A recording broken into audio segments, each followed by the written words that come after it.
All right, in this video, I want to talk about setting up for the squat, back squats. So one of the things that people often wonder about is how wide should my feet be? And if you look at power lifters, the guys that are lifting the most, they generally have a pretty wide stance.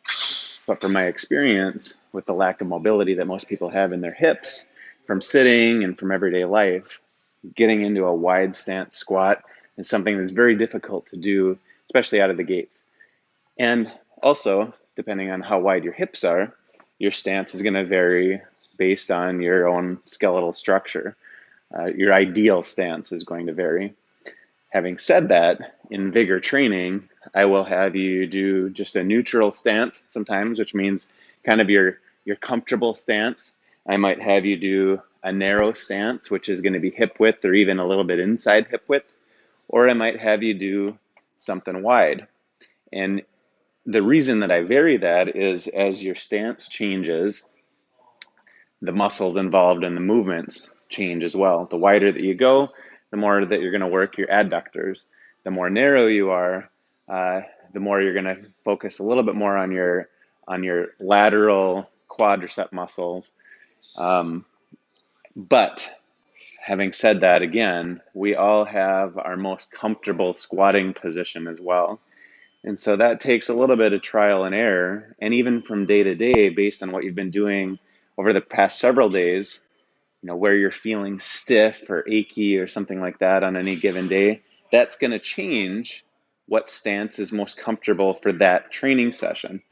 So if your stance is not prescribed, meaning in the training it's not a specific narrow stance, wide stance, anything like that, then during your warm-up sets, 1, 2, 3, 4 warm-up sets leading up to the weight that you're going to be using, you want to kind of test what stance is most comfortable for that day. What I've noticed is that when my back is a little more stiff, I'm more comfortable with a wider stance. When I'm feeling good and I don't really have any aches from anything I've been doing, I go with a more narrow stance. So my natural stance is actually just basically hip width or a little bit wider than hip width, and my toes just barely turned out. The wider that you go, you may find that the wider that you go, the more you're going to want your toes turned out, unless, and here's the exception, unless you are training specifically for sport. So the one exception is if I'm training a football player. Football players have a disadvantage when their feet are turned out and most of the force that they're encountering, that they're putting into someone or that they're actually receiving from someone is coming straight at them. So in those cases, in certain cases, I'll have people do squats, even if they're wide with their feet turned out.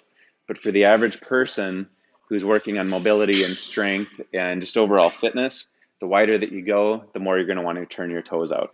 All right. So that's the foot position. Again, when you're warming up, figure it out based on what feels best that day. When you get under the bar, whether you're lifting just the bar off the rack or you've got weight under it, always start the same way. Feet planted underneath you, like you're lifting 300 pounds off the bar, even if you just have the bar itself. The reason is every time we step under the bar, we're teaching ourselves how to squat.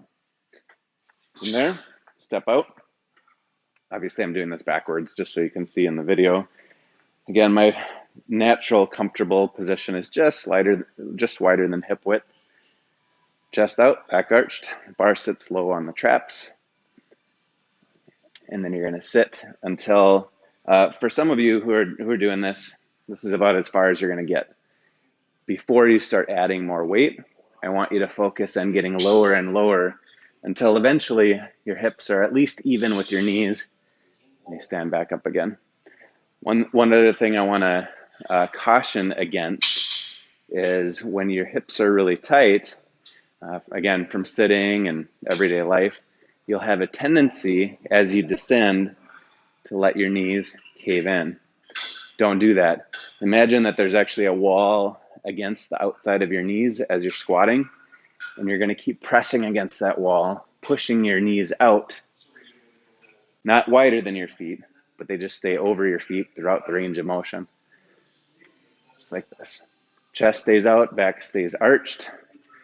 One other tip, I'll put this down. One other tip is if you have a tendency to roll forward or cave forward, or you're feeling like, gosh, I'm feeling a little bit too much in my back, another trick that I'll have people do is actually pull their belly button in towards their spine, so kind of suck in their gut. What that does is it further helps you to contract your core so that as you're squatting, again, your hips are moving back, body stays as upright as possible, and then you come back up again. If your bar is too high on your neck, it's going to cause you to cave forward. So again, lower traps, or lower on the traps is where you want to hold that bar. Back stays arched, chest out, stomach in, hips go back and down, and up again. With a wider stance squat, just to show you what that might look like. If that's more comfortable for you, again, get under the bar, feet where they're supposed to be, stand up. Wider stance means toes turn out, hips go back. Try to get to the point where you can get your hips at least down to knee level, if not a little bit lower when you're done with your set. Step it back and squat it down. There you go. If you have any comments or questions about that tutorial, go ahead and leave them in the comment section.